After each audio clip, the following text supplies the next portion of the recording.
ora duwe ingkung. Sang lindung aku jo digawe bingung. Kaki tanyang, nini tanyang, jaran ke pangku balik no ngandang.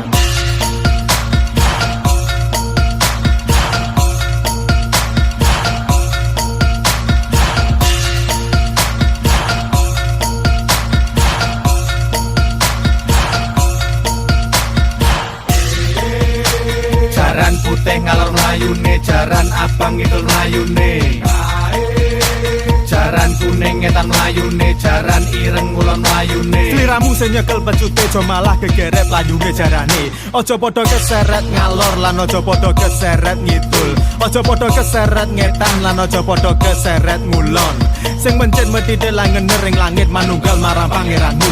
Mulya menyang kandang ya wiku keblak papat uga limo pancermu.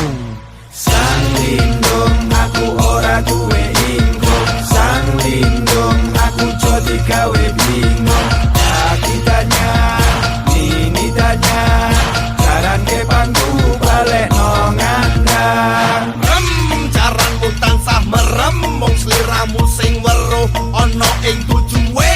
Jaranmu tansah luwe, mung sliramu sing weruh ana ing watesu. Jaranmu tansah nepsu, mung sliramu sing weruh ana ing prelu. Yen gelem diseret jaran mung luwihi tujumu, watasmu lan prelumu.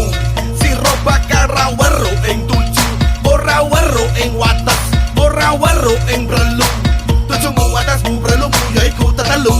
Keblak bejane urip. Sang lindung aku ora duwe ingkung. Sang lindung aku jo digawe bingung. Kaki tanyang, nini tanyang, jaran ke pangku balik no ngandang. Banyu botiku laware, jaranmu iku jaran banyu.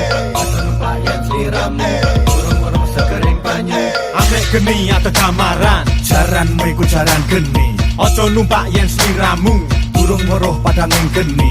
opo kang ginayu ing wektu. Bakal kesempatan yen sliramu, Apa pikulan segering atimu. lan ketamaran padang ing budimu. Sang lindung aku ora duwe ingkung. Sang lindung aku jo digawe bingung. Kaki tanyang, nini tanyang, jaran ke pangku balik no ngandang. Sang lindung leang arane kepang. Sang lindung kitang arane jaran. Ajiku si waringin sungsang, kinubeng ing kumbala geni. Ilang dadi banyu putih, wujud tunggal waluya jati. Sira mulya ning negaramu,